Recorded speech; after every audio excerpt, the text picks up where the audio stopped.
Bem-vindos ao nosso canal da Solidária TV. Neste canal irão encontrar muitas coisas, entre elas, muita informação sobre a nossa instituição, muitas atividades e, sobretudo, muita Palavra de Deus. Para qualquer dúvida, não hesite em entrar em contacto connosco.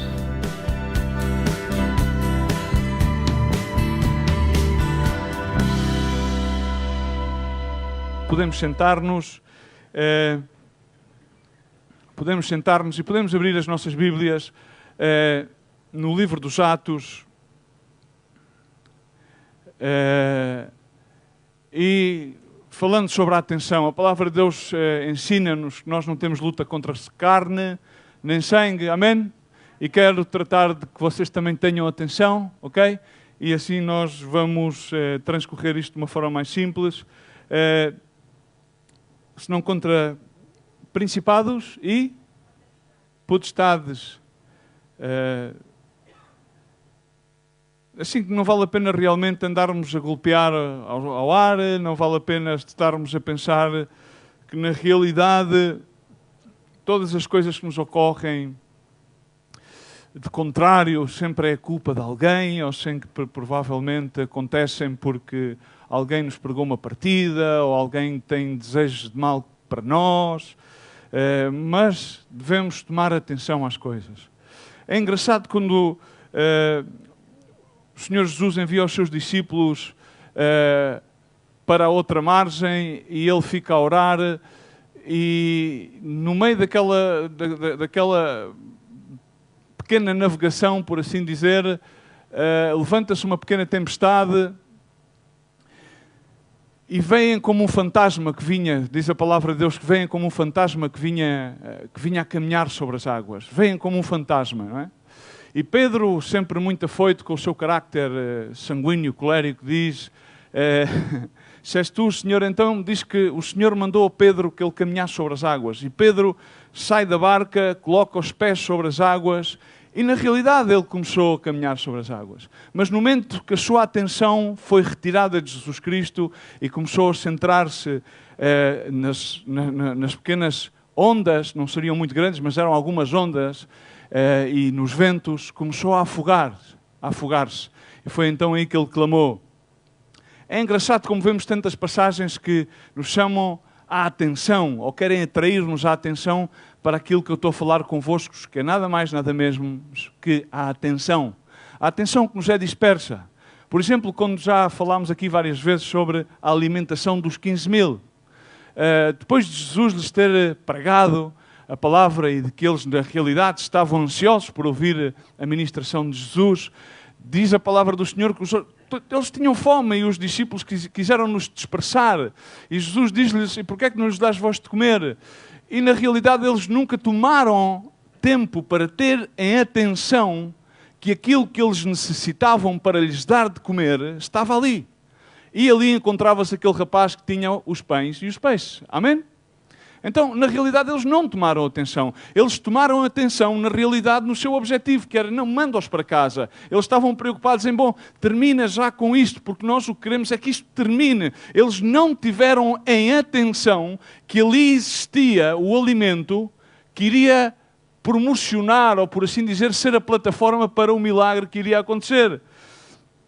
É muito engraçado quando nós vemos Moisés, depois de se ter envergonhado daquilo que fez ao matar um egípcio, a querer executar, a ser juiz com as suas próprias mãos, e então sai em fuga para o deserto de Midian e aí a pastorear as ovelhas do seu sogro Jetro, ou naquele local onde ele teria passado várias vezes, nunca teve atenção até àquele dia que viu aquela zarza que já a teria visto várias vezes, aquela zarza que Deus chamou-lhe a atenção porque estava a arder. É engraçado, mas realmente ele já deveria ter visto aquela zarza muitas vezes. Mas naquele dia Deus manifesta-se na zarza por meio de um fogo.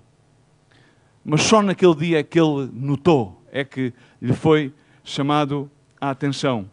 E aqui em Atos 3, todos vocês já conhecem esta história de Pedro e de João. Há aqui algo que nos fala sobre atenção.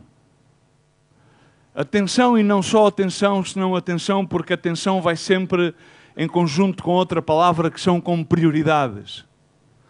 Porque as prioridades determinam onde nós nos dirigimos. E diz que Pedro e João subiam juntos ao templo à hora da oração, à hora nona, que era a hora da oração. E eles, exatamente como bons cumpridores, como judeus, eles iriam todos os dias. Sempre iriam. Iam ao templo orar. Aqui mostra uma coisa, eles tinham prioridades. E muitas das vezes na nossa vida não há prioridades.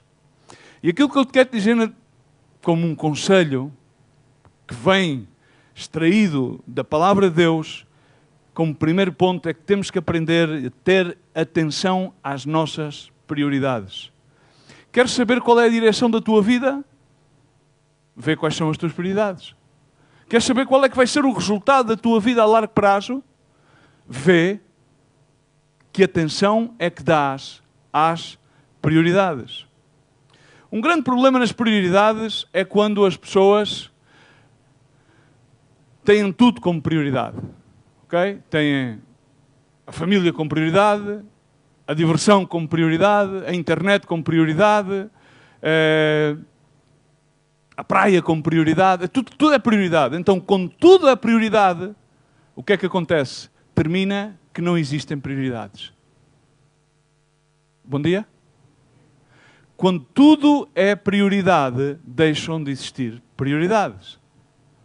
Então, isso é aquilo, é como quando não há uma ordem, o que é que existe?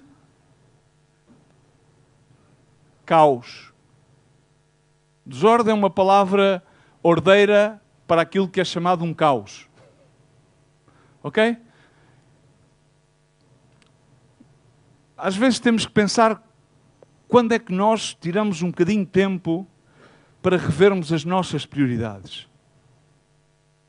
Quais são as nossas prioridades? Quando é que nós pensamos em rever as nossas prioridades?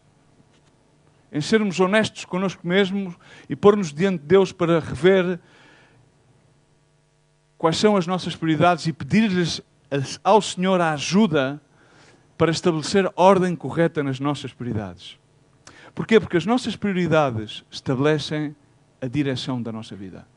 Nós pensamos que não, a gente costumamos ser mestres, principalmente nós os lusos, costumamos ser mestres na arte do desenrasca. Havia a geração Arrasca, mas a geração Arrasca continua a ser tão artista como somos todos os lusitanos. Desenrascados.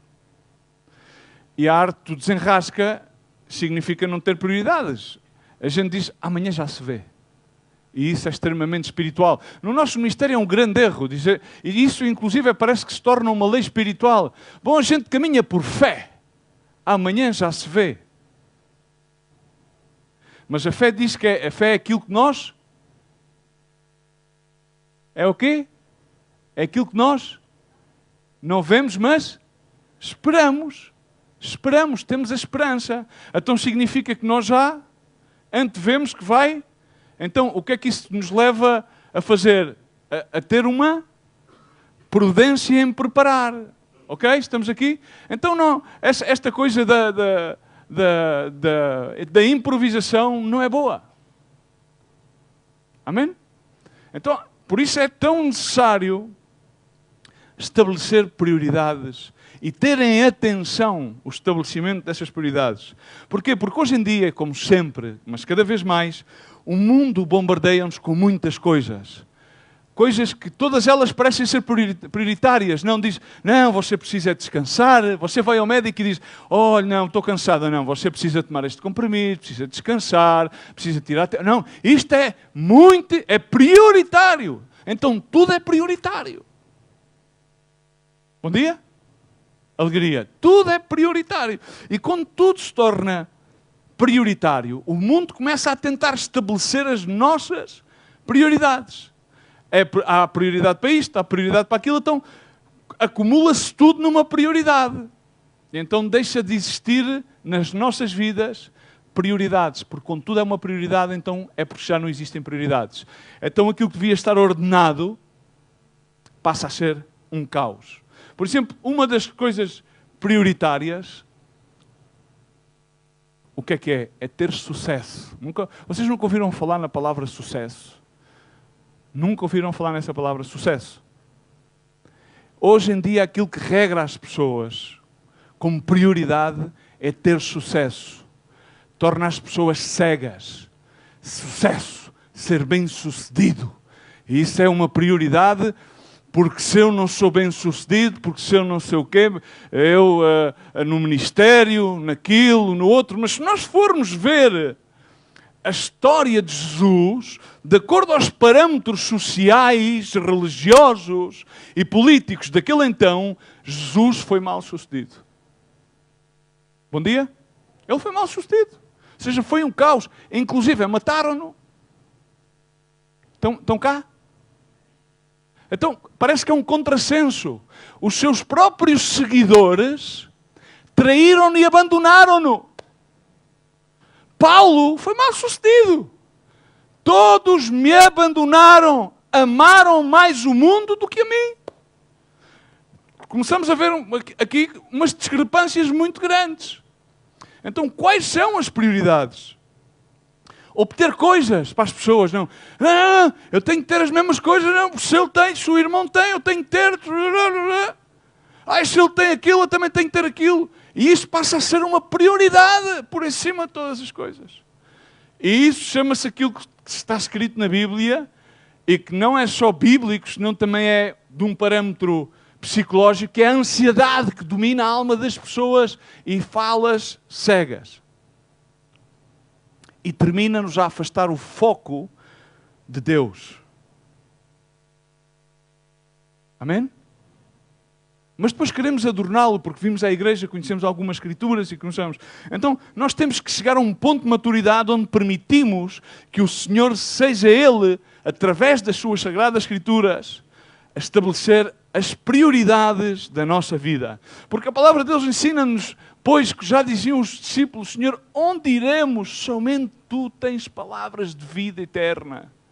Quem é que nos vai guiar? Vais permitir que sejam os anúncios comerciais? Vais permitir que sejam os barómetros de um sistema do mundo que é governado, porque a palavra de Deus assim o ensina em Lucas, eis aqui que o mundo jaz baixo o maligno? Não diz outra coisa, se não diz essa mais. Agora, neste ministério nós temos a oportunidade de ajudar a milhares e a milhares e a milhares de pessoas, direta e indiretamente. E nós temos, na realidade, temos a tendência a pensar que tudo isso acontece por meio do nosso esforço. É ou não é? Quantos é que pensam assim? Pensamos que isso acontece porque nós nos esforçamos, porque nós trabalhamos, porque nós organizamos. E esquecemos de uma coisa muito simples que está escrita em Efésios 2:8. Que a salvação e tudo demais é por fé e graça. Fé e graça. E esquecemos uma das coisas que Paulo ensinava: esforçai-vos, pois, na graça de Deus. Então todas essas coisas são oportunidades de Deus e nós queremos, de alguma maneira, de uma forma inconsciente, roubar-lhe a glória a Deus pela obra que Ele fez e está a fazer. Mas aqui há implícita uma grande prioridade, que é uma das quais que a nós vai passando indolúvel, porque nós pensamos que somos benfeitores. Diz comigo, benfeitor. Mas somos canais, porque a grande benfeitoria aconteceu na cruz do Calvário. E a palavra de Deus diz que quando nós tenhamos a oportunidade de fazer o bem, faz o bem sem ver a quem. E na realidade nós temos a tendência sempre de fazer o bem a esperar algo em troca. E isso é nada mais, nada menos do que a essência humana. É um intercâmbio, é como um intercâmbio comercial. Eu dou-te A, tu dás-me B. E isso não é realmente aquilo que é mais importante. Porque de tal maneira amou Deus ao mundo que deu o seu Filho, deu Porque Ele amou de tal maneira que é uma maneira incompreensiva. Porque ninguém pode abarcar a mente do Senhor. Quem pode esquadrinhar o seu pensamento? E há aqui uma prioridade muito importante que está implícita em todas as Escrituras, desde Gênesis, desde o livro da criação, até ao livro da Revelação, que é o Apocalipse, que se chama a generosidade. E há uma coisa muito importante. Quando nós vemos, quando Deus dá a indicação a Moisés para recolher oferta do povo generoso, Ele diz, recolhe a oferta voluntária de todo o povo, diz, ouro, pratas, pedras preciosas, madeiras, e aqueles que não tenham, que deem das suas habilidades, do seu tempo, para edificar tabernáculo. Ok? E disse-lhe, foi 3 vezes. À terceira vez, o Senhor diz, agora detém-te de recolher oferta do povo, pois já há suficiente para culminar o trabalho do tabernáculo. Ok? Mas diz na palavra do Senhor nas 3 vezes, diz, em cujo coração seja voluntário de dar. Então, esta voluntariosidade de dar chama-se generosidade. E uma das primeiras prioridades do reino de Deus é esta. É que aquele que recebeu a tão preciosa e grande salvação deve de ser generoso. De graça recebeis, de graça dade. E isso é a generosidade. E então, uma das coisas que nós devemos entender neste ministério, exatamente porque temos uma grande oportunidade de abençoar, seja quem seja, em que âmbito seja, credos, incrédulos, de todas as caminhadas na vida, é que estamos simplesmente a receber com uma e a dar com a outra. E isso chama-se nada mais, nada menos estabelecer a principal prioridade, que é a generosidade, a gratidão a Deus, porque as duas vão em conjunto. São principais prioridades. Amém? Porque nós estamos a edificar tabernáculos, templos vivos. Amém? Esses são os templos do Espírito Santo. E quando fazemos isso, a palavra do Senhor, o que nos leva sempre, de forma implícita, a entender, é que vai haver sempre mais que suficiente. Amém? Porque mais bem-aventurado é dar que receber. A palavra de Deus, inclusive, diz outra coisa que é referente, e eu vou tocar nisto. Há aqui pessoas que nos visitam, há pessoas que se congregam connosco, e há pessoas que também, neste ministério, têm alguns rendimentos.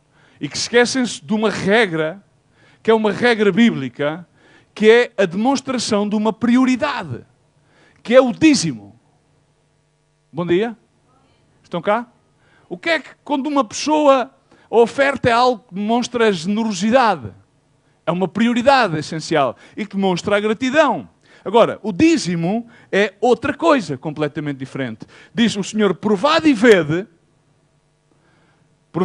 o quão bom e generoso eu sou. Quando vocês trazem o dízimo, quando vocês me dão o dízimo, vede que, mesmo que vocês não estou a ocultar a Escritura literalmente, mesmo que vocês estejam em necessidade, eis aqui que eu vos vou dar muito mais do que aquilo que vocês precisam, ok?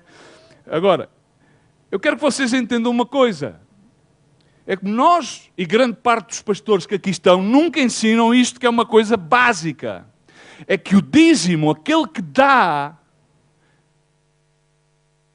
está a ser abençoado, porque mais bem-aventurado é dar que receber. E o dízimo é uma expressão prática de estabelecer a prioridade de dizer, antes que eu pague os impostos, antes que eu pague a renda, antes que eu pague a água, antes que eu pague a luz, antes que eu pague o telefone, eu coloco a Deus em primeiro lugar. Porque Deus é a minha fonte, Deus é a minha salvação, Deus é o único que me dá palavras de vida, Deus é o meu único sustento. Então o dízimo é uma expressão da principal prioridade da vida de todo aquele que foi salvo por Jesus Cristo, nosso Senhor e Salvador. Amém? Amém? Amém? Amém? Muitos dão ofertas. Muitos vêm à igreja e dão ofertas. Aquela mulher, a viúva, deu muito mais do que os outros que tinham riquezas e davam. Mas davam daquilo que sobrava. Mas aquela mulher deu tudo aquilo que ela tinha, porque ela entendeu que a principal prioridade para ela era Deus. Jesus Cristo. Era o Rabi que estava ali. Era a melhor oportunidade que ela tinha de manifestar a sua principal prioridade. Isto é terem atenção que as prioridades têm que se manifestar. Quando nós dizimamos, estamos a dizer, ok, eu posso ter muitos desejos de comprar isto ou de ter aquilo, até posso ter necessidades que até posso considerar primárias, mas Deus está antes de todas essas coisas. Hoje é domingo, estamos aqui congregados. E quando nós nos congregamos ao domingo, que é o primeiro dia da semana, estamos a estabelecer uma prioridade e a manifestar que necessitamos buscar a Deus para iniciar algo que é uma nova semana. Estamos a estabelecer uma prioridade. Eu tenho que vir buscar a Deus, eu tenho que ir a congregar-me, tenho que ir adorar, tenho que ir a louvar, tenho que ir ler a palavra de Deus, tenho que me juntar na Assembleia dos Santos. Estamos a fazer uma declaração pública, manifesta, que Deus é a nossa prioridade. Deus, antes de todas as coisas, antes de começar a laborar, antes de descansar, eu vou entrar na tua presença, eu vou honrar o teu nome, eu vou te louvar, eu vou regozijar-me em ti. Amém? Então é essencial que tenhamos em atenção que há que estabelecer as prioridades. E a primeira prioridade é que Deus está sempre em primeiro lugar. Outros exemplos muito práticos. Aqueles que somos famílias, temos filhos. Ai, como o filho gosta deste desporto, do outro, ele até tem jeito, até podia ser jogador de futebol profissional. E vem o filho e diz, pá, e tal, deram-me aqui esta oportunidade de jogar para ali, para o clube e não sei o quê. E muitas das vezes essas coisas podem vir a acontecer. Mas isso o que é que vai fazer? Vai fazer com que ao domingo, que é o primeiro dia da semana, normalmente, essas pessoas não possam, que fazem a partir da parte da família da fé, não possam estar congregados. Então, normalmente, aquilo que nos ensina a palavra de Deus, já dizia Josué, numa fase já terminal da sua vida, decisivamente dizendo ao povo, eu e a minha casa serviremos a Jeová. Então, toca-lhe a cabeça do lar, sujeito a Jesus Cristo, chegar e dizer, olha, meu filho, meu amado, eu gosto muito de ti, mas aqui em casa há primeiro Deus, depois Deus e depois Deus. Então, tu e eu serviremos a Jeová, porque eu e a minha casa serviremos a Jeová. Podes jogar muito futebol, mas não vais poder enverdar por uma carreira de futebol, nem do basquetebol, nem do rugby, porque primeiro está Deus, primeiro está a servir a Deus, porque Deus é a nossa essência, Deus é a nossa salvação e todas as demais aspirações que tu possas ter somente podem estar ligadas com Deus. E nós dizemos, não, mas é que até há jogadores de futebol que, ouve lá, eles até são cristãos, a gente vê na televisão eles orar, ok, mas eles não colocam a Deus em primeiro lugar. A sua principal ansiedade é a sua carreira. E a Bíblia ensina-nos que primeiro está a carreira da fé. Amém? Glória a Deus. E quando o pai é a autoridade, ele tem que delinear, marcar as linhas, as prioridades lá em casa. Sim, é bom fazer esses exercícios. Olha, há um exercício muito bom que nós podíamos fazer e devemos fazer na nossa vida. Agarrar num post-it todas as semanas e marcar as 3 principais prioridades, não tarefas do que fazer. Prioridades é diferente de que tarefas a fazer, ok? Quais são as nossas principais 3 prioridades?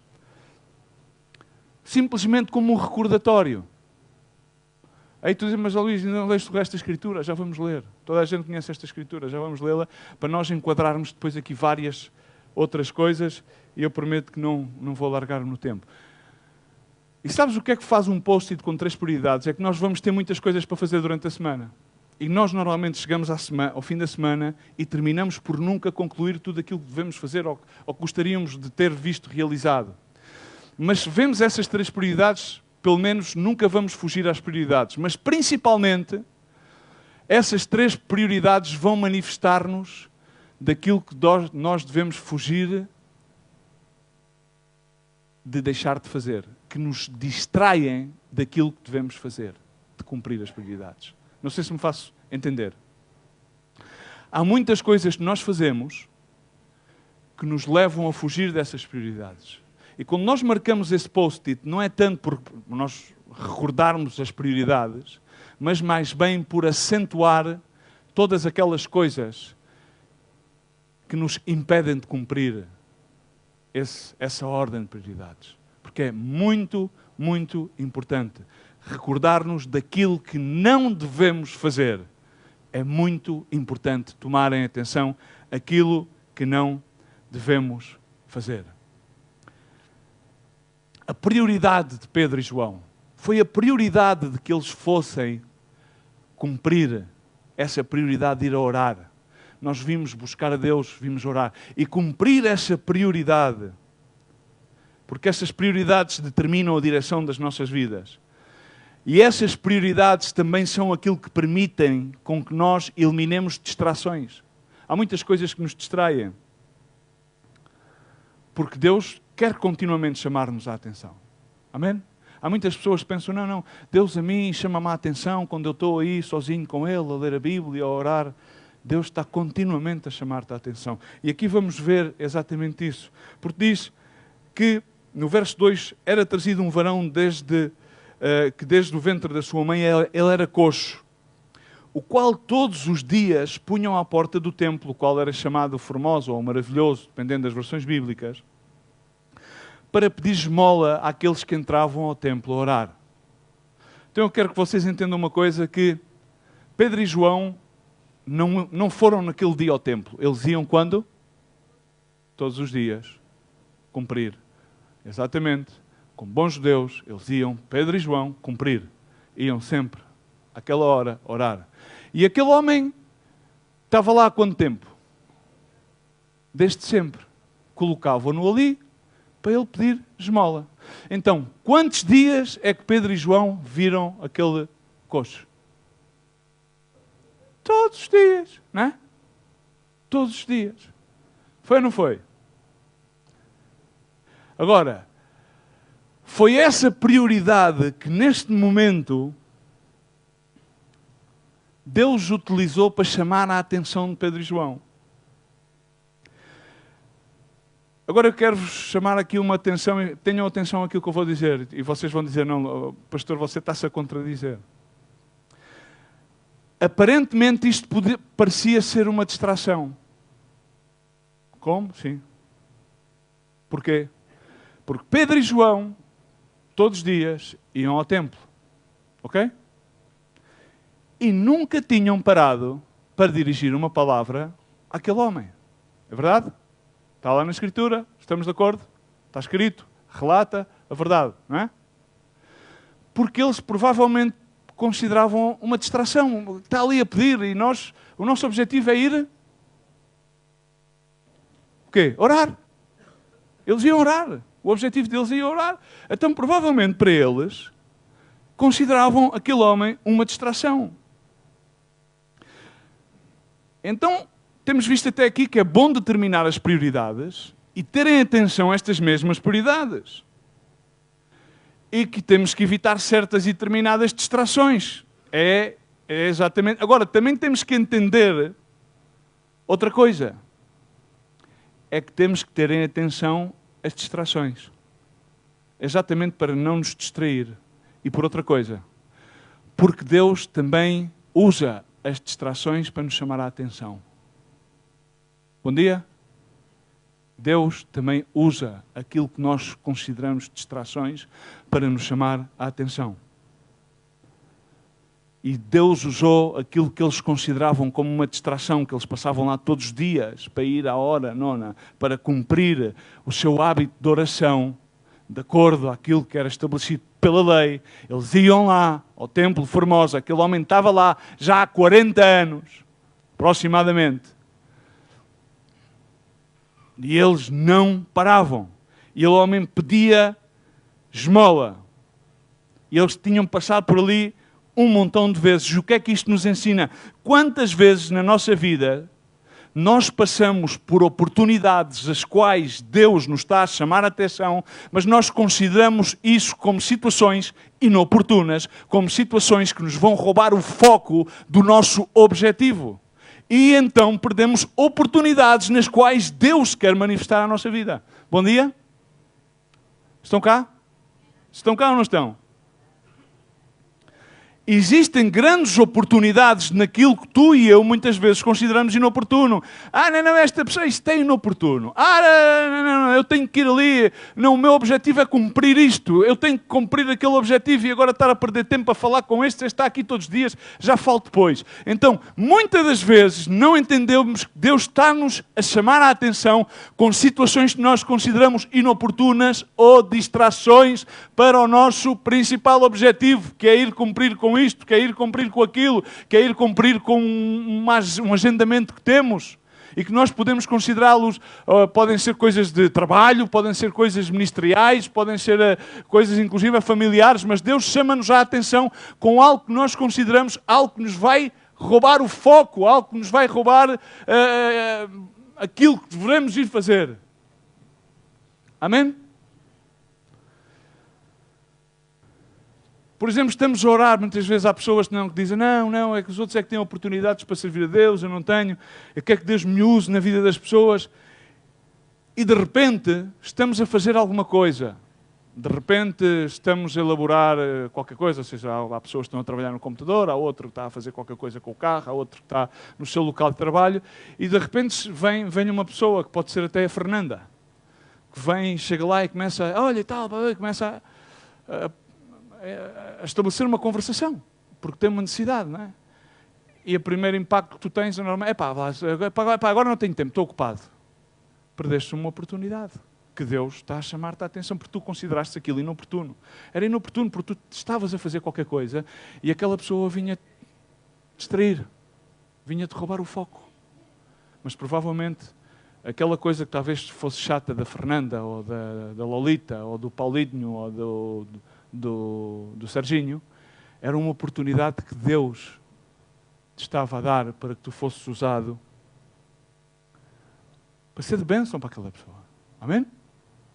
Coisa simples. Mas tu consideraste uma distração. E Deus estava-te a chamar a atenção através disso. Muitas vezes devemos examinar e ver em que áreas Deus está a tentar chamar-nos a atenção. E nós estamos a considerar simplesmente que essas situações são situações inoportunas. Os discípulos consideraram,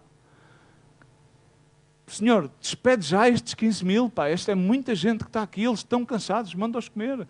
E Deus estava-lhes a chamar a atenção que ali havia suficiente para lhes dar de comer e que era a tarefa deles dar-lhes de comer. E eles consideraram aquilo inoportuno. Um exemplo. E na realidade temos que entender que Deus intervém nas nossas vidas através de quase sempre situações que nós consideramos inoportunas. E é aí que Deus vem manifestar-se na nossa vida. Amém? É aí que Deus vem fazer a sua obra. Também creio que uma das razões pelas quais Pedro e João não se pararam antes é porque aquele homem pedia dinheiro. Toda a gente sabe o que é que Pedro e João responderam a este homem. O que é que foi? Ouro e prata não temos, mas aquilo que temos, te damos. Em nome de Jesus, levanta-te e anda. Então, outra constante é que muitas vezes passamos oportunidades de servir porque nós consideramos não ter aquilo que precisamos para levar a cabo essa oportunidade. Porque Pedro e João passaram ali muitas vezes, não é? E viram o homem. E o homem estava sempre a fazer o quê? Uma gemelinha para o coxinho, coitadinho, não posso andar desde a nascença, que estou aqui, uma esmola. E eles não tinham, não havia, não tinham orçamento. E muitas das vezes nós pensamos que ainda não, ou não temos recursos, ou não temos sabedoria, ou não temos experiência, ou enfim, ou já não temos energia. Pá, que eu já não tenho energia, pá, que eu já estou cansado, pá, já estou velhinho, pá, isso agora é para os novos, pá, isso agora... E a gente começamos a encontrar desculpas para parar diante dessa oportunidade que Deus nos está a dar, amém? Ok? Mas foi um momento em que Pedro e João, depois de passarem lá tantas vezes, então pararam, que diz a palavra de Deus, no verso 4, fitando olhos nos olhos, ele disse, olha para nós. E disse-lhes, ele olhou para eles e respondeu, ele estava sempre à espera de receber. Agora, entenda uma coisa, normalmente as pessoas estão sempre à espera de receber alguma coisa. Ok? E o que é que o homem estava à espera de receber? Dinheiro. Vamos ser práticos. E hoje em dia, grande parte das vezes, quando as pessoas pedem ajuda, estão sempre à espera de receber ajuda. E grande parte das vezes as pessoas querem receber ajuda em género monetário. Ou dinheiro, ou coisas. E Pedro e João disseram, olha, desculpa lá, mas nós não temos aquilo que tu queres, não temos dinheiro. Posso fazer uma paragenzinha só para a gente pensar uma coisa? Nós também muitas vezes estamos na posição de pedir coisas que nós queremos. Nunca estiveste nessa posição? Eu encontro-me muitas vezes nessa posição. Ai Senhor, vou orar para que tu me dês isto, aquilo e outro. Mas Deus não nos dá o que nós queremos. Deus dá-nos o que nós necessitamos. E Pedro e João não deram àquele homem aquilo que ele queria. Deram-lhe aquilo que ele necessitava. Amém? Estamos aqui? E tu às vezes não tens de dar às pessoas aquilo que elas querem. Como um filho de Deus, tu não tens de dar o que as pessoas querem, tens que lhes dar o que elas necessitam. Por muito que te ponham má cara, por muito que te façam birra, tens que lhes dar aquilo que elas necessitam. Não é aquilo que elas querem. Amém? Porque Deus vem de encontro às nossas necessidades. Amém? Mas quem conhece melhor as nossas necessidades do que não aquele que nos conhece melhor do que todas as coisas, porque Ele formou-nos maravilhosamente bem, de uma forma formidável desde o ventre da nossa mãe, senão o nosso Senhor e Salvador. Amém? Então Ele disse, olha, aquilo que tu queres, que é dinheirinho, a gente não tem ouro, nem temos prata. Mas uma coisa temos, é aquilo que tu precisas. É aquilo que vai ser a solução para todos os teus problemas. É que tu te levantes e andes. Amém? E aquilo foi aquilo foi algo espetacular. E aquilo que eu quero também que tu entendas e que nós possamos entender e que tenhamos uma grande atenção nisto, é quando nós pensamos que estamos limitados em pensar, não, é que eu não tenho para isso. Não, é que nós não temos. Nós somos um canal e Deus tem recursos ilimitados para nos usar, para dar a todos aqueles que venham a nós, porque diz que do seu interior correrão rios de água viva. E essa água viva é Jesus Cristo, porque Ele é a água de vida. E Ele tem resposta para todas as situações. Então Deus coloca em nós sempre uma resposta para que nós possamos ser usados para abençoar as vidas naquilo que elas necessitam, não naquilo que elas querem. Amém? Então Deus quer chamar-te a atenção para te levar a uma situação para além daquilo que tu podes imaginar que podes fazer. A questão é se tu estás a prestar atenção. Porque Pedro disse-lhe agora, no nome de Jesus, e no verso 7 diz a palavra de Deus,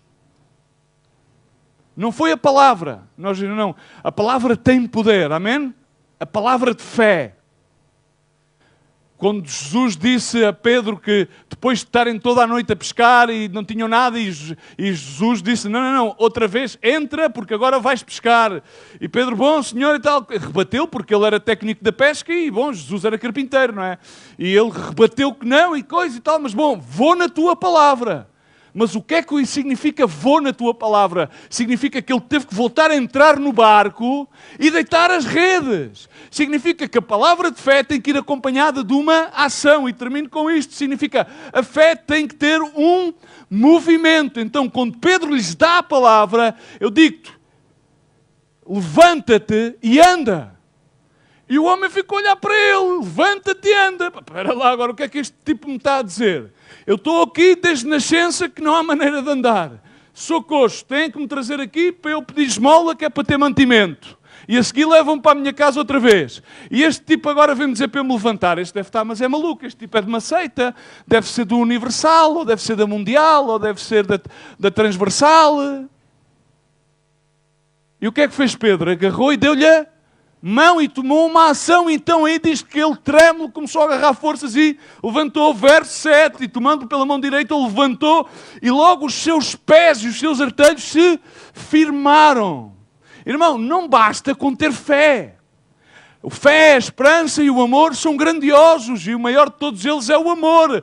O que é necessário é que tu reajas à fé. E reagir é tomar uma ação. Ai, Senhor, eu quero que tu faças isto na minha vida, na minha família, para aqui, para o outro. Já fizeste alguma coisa tu? Já tomaste alguma ação? Já reagiste? Ai, Senhor, é que eu quero servir-te, quero amar o meu próximo. Já tomaste alguma ação? Já começaste a abnegar-te em alguma coisa? Já deste um passo? Já começaste a fazer alguma coisa? Pergunto.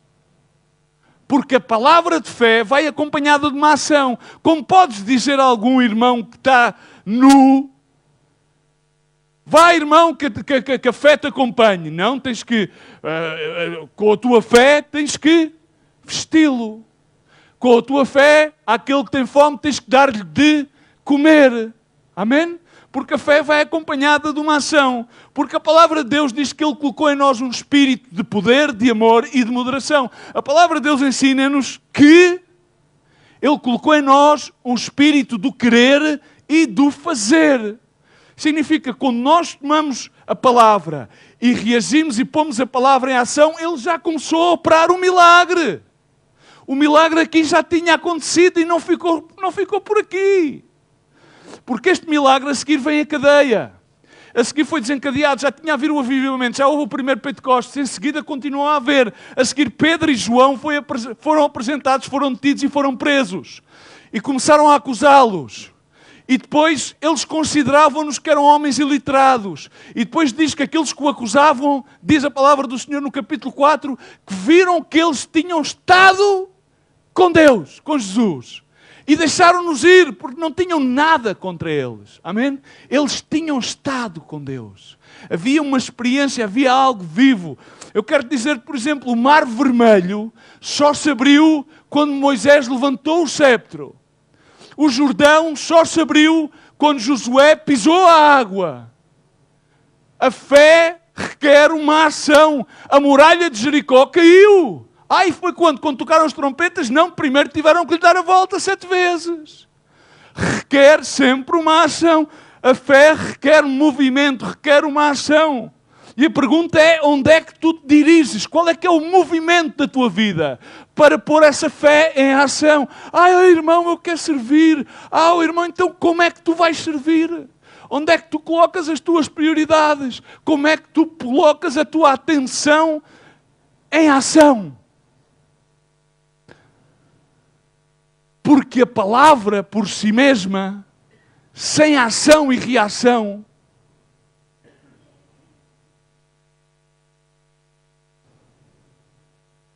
as pessoas por vezes ficam muito desmotivadas. Dizem, irmão, estou tão desmotivado. Tão desmotivado. Parece que as oportunidades me passam todas ao lado. Não? Eu quero dar-te outra versão. Quero dar-te a versão B da história. Tu provavelmente ainda não entendestes. É tu é que passas ao lado das oportunidades. E não reages às oportunidades. As pessoas vêm normalmente sempre a dizer, não, irmão, é que os outros irmãos, aquele irmão, veja lá e tal, e eu, parece que as oportunidades e tal. Não. Tu é que passas ao lado das oportunidades. Porque a palavra de Deus ensina em Eclesiastes que oportunidade e ocasião vem a quem? Eu vou tirar o microfone. A quem? A todos. E a corrida não é daquele que é rápido, diz a palavra do Senhor. No mesmo versículo. Não é daquele que corre mais, é daquele que toma a ocasião. Esta é a ocasião. Amém? O que acontece é que nós recusamos essa oportunidade. Porquê? Porque não nos movemos para elas. Temos fé. Mas eu tenho fé no Senhor. Eu acredito que o Senhor vai fazer. Claro que vai fazer. Ele já começou a fazer. Mas eu preciso que tu dês o primeiro passo. Amém? Ele precisa que tu acciones, porque a fé requer movimento. Temos petições. As pessoas, irmão, eu tenho tantas petições. Sim, mas eu quero informar de outra coisa. É que o Senhor não é o DJ da rádio comercial. Tu não podes chamar para lá, pedir para pôr a música dos Rolling Stones e tal, e eu ponho-te o disco. Não. Deus não é um DJ. As pessoas pensam que Deus é DJ. Agora quero a musiquinha tal. Olha a alabança dos Marcos Witt do ano não sei o quê. Que isso dá, irmão, isso dá-me uma unção tão grande. É só arrepios. Começa a sentir o Espírito Santo. A unção está aqui. Aleluia. Não, Deus não funciona assim. A fé requer uma ação. A palavra de Deus diz algo muito simples. Acercai-vos a Deus. E o que é que ele vai fazer? Ele foge. E ele acercar-se-á a vós. Humilhai-vos diante da mão poderosa de Deus e ele a seu tempo vos exaltará. É muito simples. O homem estava lá há 40 anos. E pela primeira vez entrou no templo. 40 anos à porta do templo. E pela primeira vez entrou no templo. E sabes como é que o reconheceram? Toma um momento para olhares a tua Bíblia. Verso. E todo o povo viu andar 9. E a louvar a Deus, porque ele saltou e disse, glória a Deus, agora sim, agora já não preciso pedir, agora já estou ativo, posso ir ao templo, posso trabalhar, aleluia. E entrou e diz, e conheciam, pois era aquele que se sentava a pedir esmola à porta formosa do templo, e ficaram cheios de pasmo e assombro por aquilo que lhe acontecendo, e apegando-se o coxo que fora curado a Pedro e João, todo o povo correu atónito para eles, junto deles ao alpendre do pórtico chamado Salomão. Amém. É que quando acontece algo assim, não é uma pessoa. Amém? Amém? Então não sejas tão egoísta com, o Senhor para mim, uma bênção para mim. Porque quando tu te moves a oportunidade, quando tu tomas atenção ao inoportuno, ao distraído e tens a prioridade de pôr a fé em ação, em movimento na tua vida, Deus não faz só um milagre, Deus faz desencadear um montão de ações no qual milhares de pessoas são tocadas e não por ti, senão pela mão de Deus, porque tu não és o importante, senão o que é importante é aquilo que Deus faz em ti e por meio de ti. E por isso centenas de milhares continuaram a ser tocados. E a coisa que Deus fez, há coisas que Deus fez na tua vida, é uma coisa, e vou terminar com isto, e queria pedir ao grupo que subisse aqui, há coisas que Deus fez na vida das pessoas. É engraçado muito como os cristãos, eticamente e politicamente e eclesiasticamente educados, parece que as suas vergonhas... Há pessoas, eu não sei se vocês conhecem cristãos ou ministros do Evangelho que tenham problemas. Se não, apresento Luís Miguel Jacinto Santos. Ok? E muitas das vezes as pessoas passam por várias situações e têm medo de testemunhar as suas vergonhas. Têm medo de dizer, andei coxo. Mas Deus, na sua misericórdia, tomou a oportunidade de me tocar. tive problemas de adultério, mas Deus sarou o meu matrimónio. Não fui eu, graças a Deus. Se a minha mulher depois chegava a casa e andava porrada. Mas por acaso não. Mas estou a falar genericamente. Não, aqui parece que não. Aqui parece que somente alguns de nós tivemos problemas com o álcool ou com as drogas, que já fomos livres e depois a partir daí já estamos com o céu na terra. É só nuvens, anjos e querubins. E não têm a capacidade de ser como este coxo, dizer: era coxo, pá! Estava coxo, toda a gente via que eu era coxo, não valia para nada. E Deus tocou-me. Quero dizer-te, não tenhas vergonha das tuas manchas nem das tuas desgraças. Porque é nessas desgraças que Deus, com a sua sangue preciosa, as lava e faz esses pecados mais brancos que a neve. E é aí que Ele purifica e lava. E é isso que é usado para testemunho da glória de Deus. E aí é dizer: estavas perdido, mas passaste a ser encontrado. Estavas preso, mas fostes liberto. E Deus quer usar todas essas coisas. Porque eis aqui que aqueles que amam a Deus, todas as coisas operam para bem. Amém? Então eu queria convidar-te a que tu pudesses ter essa liberdade. Porque provavelmente isso inspirasse a muitos.